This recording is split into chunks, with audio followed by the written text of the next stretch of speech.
The doctors would later say they had never seen anything like it. But in that first moment, all anyone noticed was the movement. It happened just seconds after the patient was rushed into the room. A tiny ripple, quick, unnatural, slid beneath the swollen skin of her cheek, as if something inside was trying to break free. A nurse froze mid-step. "Did you see that?" she whispered. Another ripple. Then another, sharper this time, pushing the skin outward before sinking back in. The lead surgeon snapped on his gloves. "Everyone stand by. We may be dealing with a live infestation." The word live spread through the room like a cold wind. Because just hours earlier, this same woman believed she only had a harmless pimple. Now every doctor in the ER was staring at her face in horror, watching something inside her skin move again. And no one yet knew what was alive inside her. The ER doors burst open with a metallic slam as the stretcher rolled in at full speed. "Clear the hallway. She's losing motor control," a paramedic shouted. On the stretcher lay Clara Jennings, 41 years old, her face grotesquely swollen on the left side. The skin was stretched tight and glossy, pulsing in uneven waves as if something inside was shifting positions. Clara's fingers twitched uncontrollably against the rails. "I can't feel my cheek," she gasped. "And my jaw, it's locking again, please help me." Her words slurred on the last syllable, her mouth drooping as though half her face had suddenly forgotten how to move. A nurse hurried beside her, adjusting oxygen tubes. "Clara, stay with us. Can you breathe?" Clara's eyes darted wildly. "It's crawling. I swear something is crawling inside me." The paramedic didn't look away from her vital signs. "She started having spasms 5 minutes ago. Sensation loss, dizziness, and that swelling, it's spreading fast." The heart monitor beeped erratically as they pushed her into the trauma bay. A doctor stepped forward, instantly alarmed. "Prep for immediate assessment. Whatever this is, it's progressing by the minute." Clara whimpered as another internal movement rippled beneath her skin. And the room fell silent, because now everyone had seen it. Dr. Rohan Malik stepped beside the stretcher, eyes narrowing as he examined Clara's distorted cheek. The swelling wasn't uniform. Some areas looked lifted from the inside, as though pockets of pressure were shifting beneath the skin. "Clara," he said gently, "I'm going to touch the area lightly. Tell me exactly what you feel." He pressed 2 gloved fingers against the swollen region. Clara sucked in a sharp breath. "There. It moved, right where you pressed." "Oh God, it's moving again." The doctor felt it too. A subtle glide, like something thin slipping between tissue layers.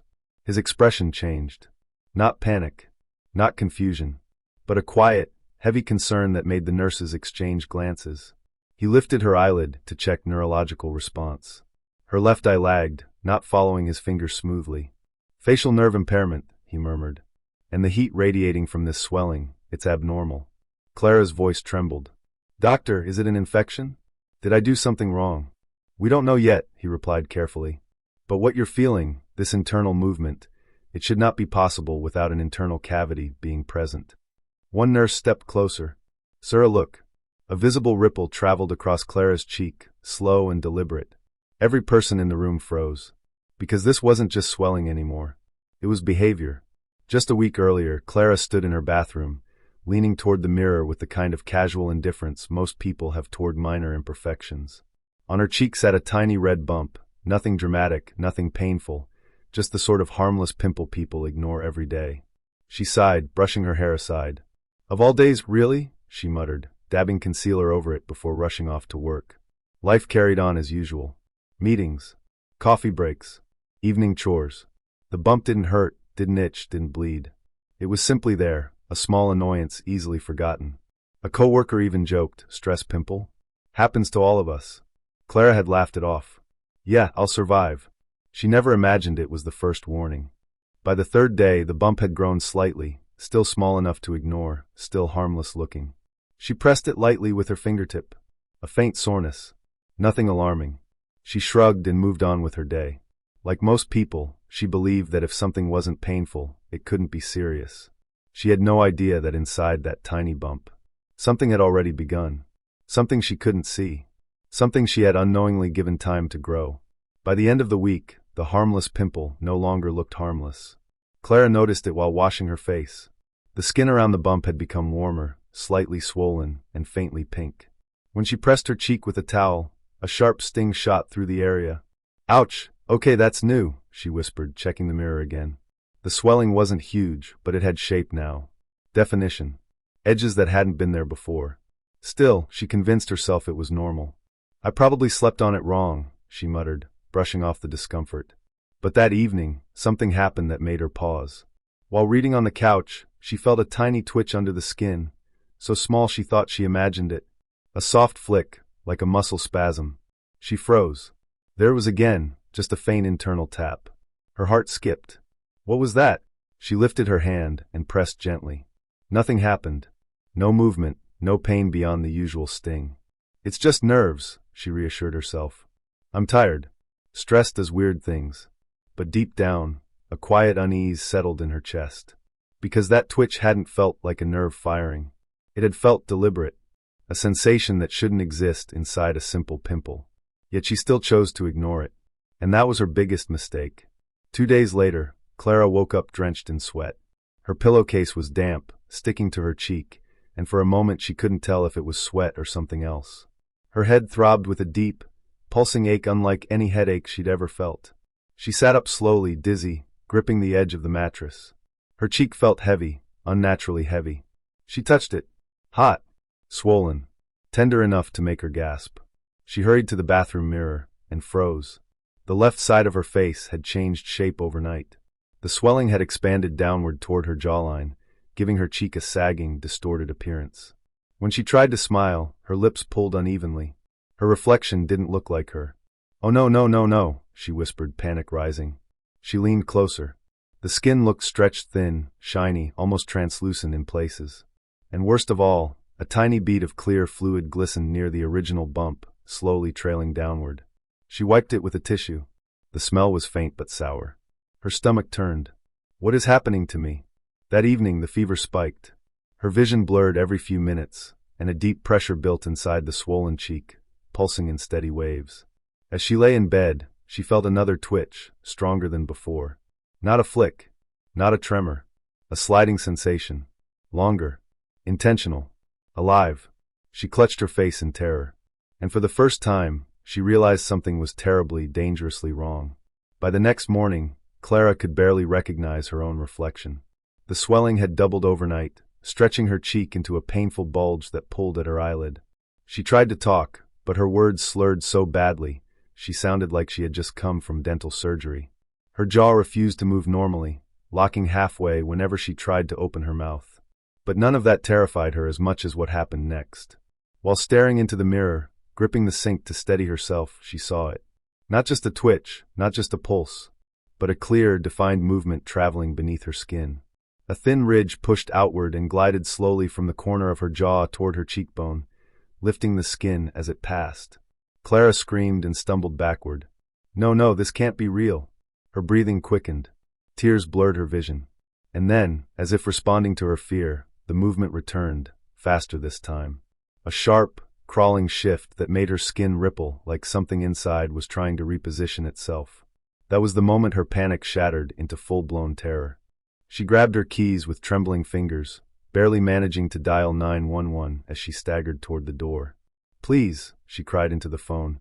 I think something is alive inside my face. I need help now. Within minutes, the ambulance arrived. Clara didn't wait. She couldn't. Because by then, whatever was inside her had begun to move more often, and more aggressively. The moment Clara arrived in the imaging room, the medical team moved fast. Her cheek was now swollen so severely that her left eye had nearly closed. A deep, throbbing heat radiated from the inflamed tissue, and every few seconds, another faint internal shift made her wince. Clara, we're going to run an ultrasound first, the technician said softly. It will help us see what's inside the swelling. Clara nodded shakily, already lying on her side, one hand gripping the edge of the table. The gel was cold, a strange contrast to the burning heat beneath her skin. The technician placed the ultrasound wand against the swollen area, and froze. A dark, elongated shadow flickered across the monitor. He frowned and adjusted the angle. The shadow moved. Slowly. Intentionally. Doctor, can you come here? He called out, voice tightening. Dr. Malik stepped in quickly, eyes narrowing as he stared at the monitor. The screen revealed a swollen pocket of fluid, but inside that pocket, something long and curled shifted position, then pressed itself against the inner wall of Clara's cheek. Clara saw their faces. "What is it? What do you see? Please tell me." They didn't answer immediately. The technician zoomed in. And that's when it became unmistakable. A segmented shape. A cluster of tiny hook-like structures. A sudden, unmistakable squirm. Dr. Malik inhaled sharply. "There's a living organism inside the soft tissue," he said quietly. "And it's lodged dangerously close to your facial nerve." Clara's entire body went cold. "An organism?" she whispered, voice trembling. "You mean it's alive?" On the monitor, the creature twitched again. As if answering her question, Clara was moved to a quiet preoperative room, but nothing about the atmosphere felt calm. The fluorescent lights hummed above her, and every sound, the rustle of gloves, the snap of instruments being prepared, seemed too sharp, too loud. She lay on the bed trembling, one hand pressed against her swollen cheek, as if trying to keep the thing inside from moving again. Dr. Malik pulled up a stool beside her. "Clara, listen to me," he said gently. "We need to remove the organism immediately. It's pressing against your facial nerve, and if we wait any longer, the damage could become permanent." Clara swallowed hard. "Permanent, like losing movement?" "Yes," he admitted. "There's already partial paralysis. If the organism shifts even a few millimeters, it could sever the nerve entirely." She felt the room spin. What kind of creature is it?" she whispered. "We won't know for sure until we extract it," he replied. "But based on the imaging, it appears to be a larval parasite, likely burrowed through a microscopic opening in the skin." Clara's heart pounded. "A parasite? Inside my face?" He placed a reassuring hand on her shoulder. "You're safe now, but we need to act quickly." On the other side of the curtain, nurses prepared scalpels, suction tubing, and sterile trays.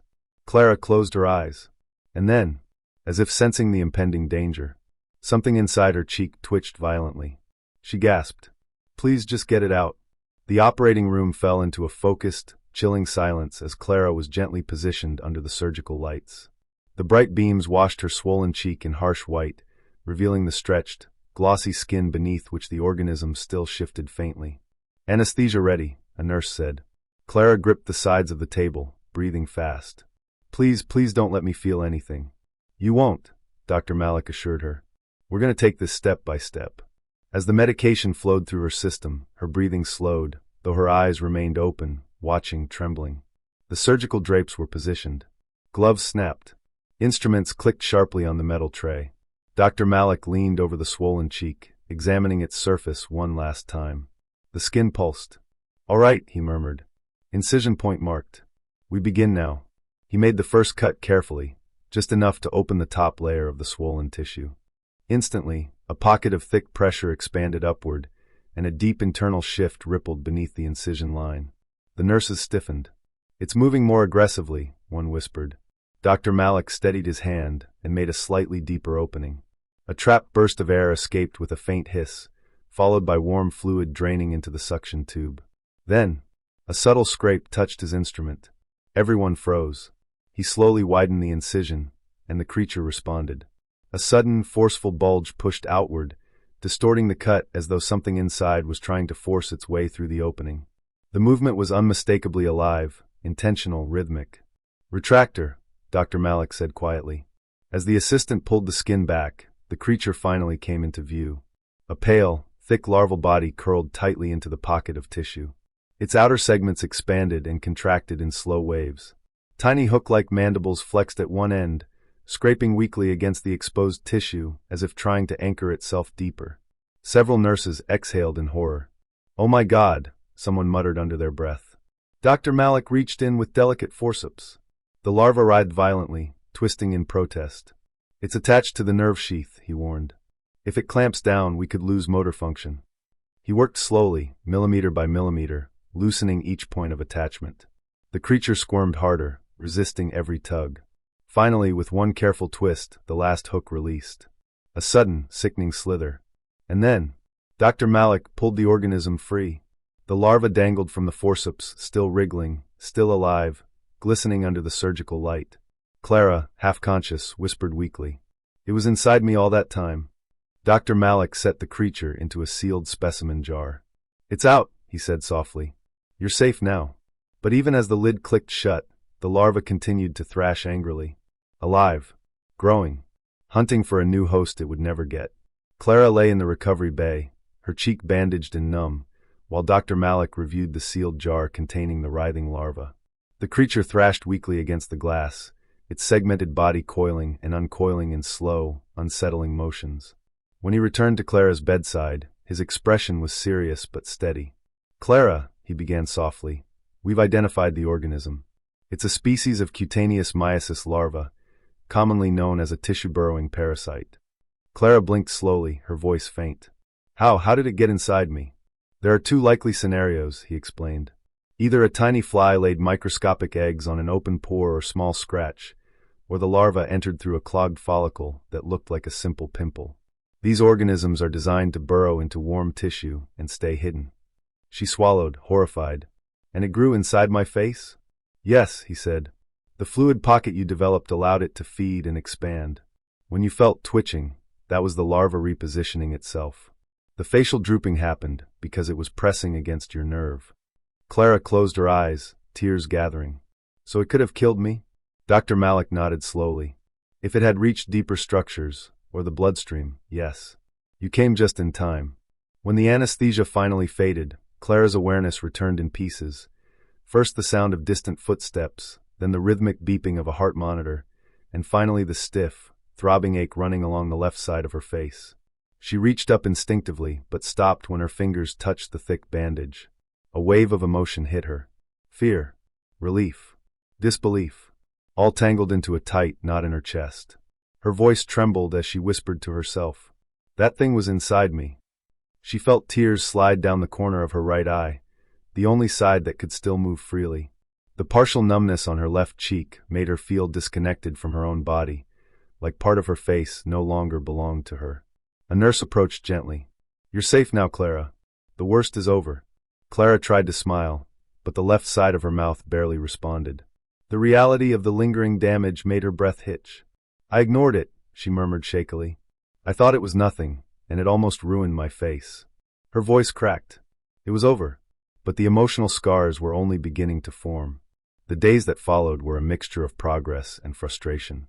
Clara returned for checkups twice a week, each visit a reminder of how close she had come to losing the full function of her face.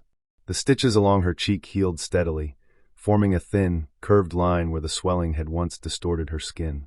The redness faded, the tenderness eased, and the fever finally left her body. But the paralysis lingered. When she tried to raise her left eyebrow, it lifted only halfway. When she smiled, the curve was uneven, one side soft and warm, the other stiff and hesitant. Physical therapy became part of her morning routine. Slow facial exercises, nerve stimulation, gentle massages. The therapists reassured her.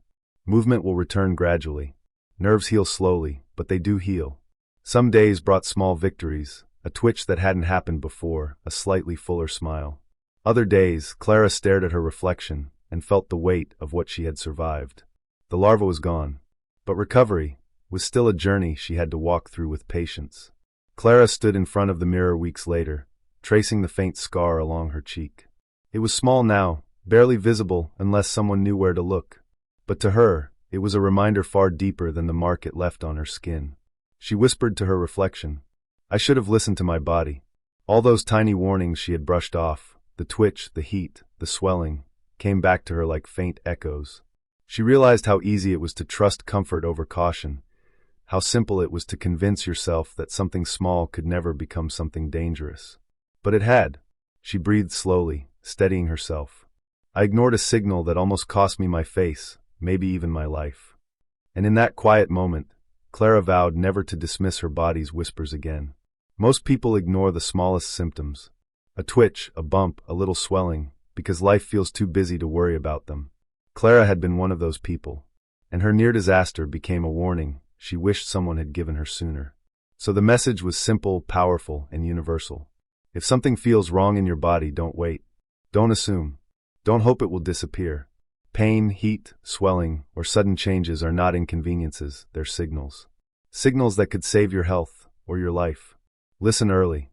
Act early, because ignoring the first sign nearly cost Clara everything.